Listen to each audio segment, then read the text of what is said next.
আসসালামু আলাইকুম এভরিওয়ান। আরও একটি নিউ রেসিপি শেয়ার করব আপনাদের সাথে। তো আজকের রেসিপিটি হচ্ছে ইলিশ মাছের ঝোল।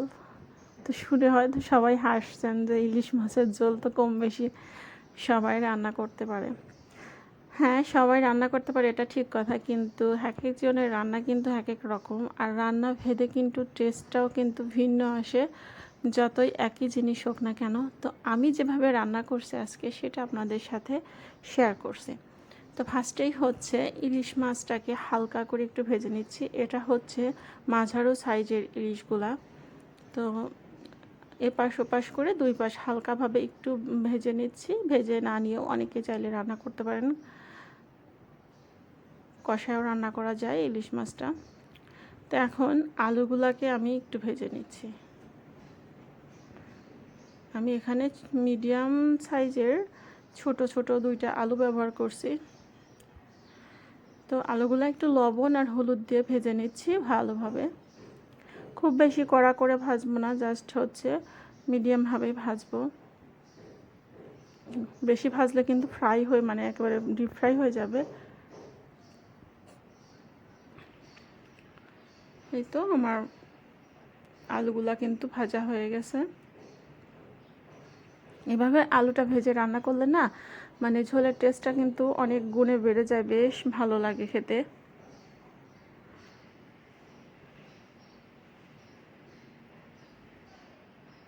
এই তো অল্প পরিমাণে আর কি দিয়েছি, বেশি পরিমাণ আলু দিলে কিন্তু ভালো লাগবে না। এখন ফার্স্টেই হচ্ছে তেলের মধ্যে গোটা জিরে দিয়ে দিচ্ছি, দিয়ে একটু ফোড়ন দিয়ে দিলাম। এই তেলের মধ্যে জিরেটা দেওয়ার কারণে জিরা ভাজার যে একটা সেন্ট, এটা কিন্তু মশলার মধ্যে ঢুকে যাবে। এটা করে কিন্তু ঝোলের টেস্টটা একটু অন্যরকম লাগবে। তো দেওয়ার পরে দিয়ে দিয়েছি হচ্ছে একটু পেঁয়াজ বাটা। পেঁয়াজ বাটা দিয়ে এখন হচ্ছে দিয়ে দিব হচ্ছে জিরা আর ধনিয়া গুঁড়াটাকে আমি একসাথে করে একটু পাটা বেটে নিয়েছি, যেহেতু শুকনা গুঁড়া দিলে কিন্তু তেলের মধ্যে একটু পুড়ে যায় আর তরকারির স্বাদটা কিন্তু অন্যরকম আসে, সেই জন্য হচ্ছে একটু বেটে নেই। আমি সবসময় কাঁচা জিরাটা আমি বেটে ব্যবহার করি, আর ধনিয়া হচ্ছে ভাঙানো ধনিয়াগুলো আমি একটু পাটায় বেটে তারপরে ব্যবহার করি। দিয়ে দিচ্ছি হচ্ছে স্বাদ মতো লবণ। ইলিশ মাছ রান্নাতে কিন্তু আদা রসুনটা কম দিলেই ভালো হয়, না দিলেই বেশি ভালো হয়, তাহলে ইলিশের যে আসল টেস্ট ঘ্রাণ ওটা পাওয়া যায়।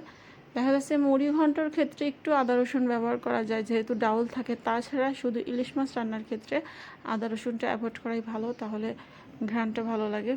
আর এইখানে হচ্ছে যে ভাজা যেই আলুগুলো আছে সেগুলো এখানে দিয়ে দিচ্ছি, দিয়ে ভালোভাবে কষায় নিচ্ছি।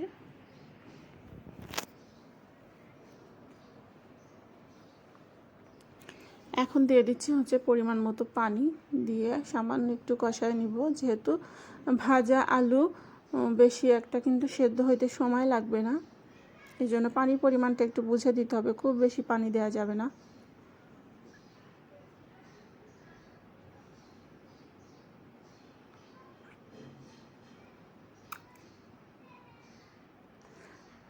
এখন ঝোলের পানি দিয়ে দিচ্ছি।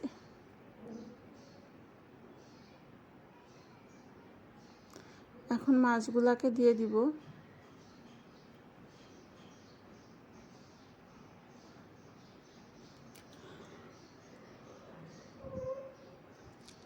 তো ঝোলটা যখন এভাবে ফুটে উঠবে তখনই মাছটা দিয়ে দিবেন।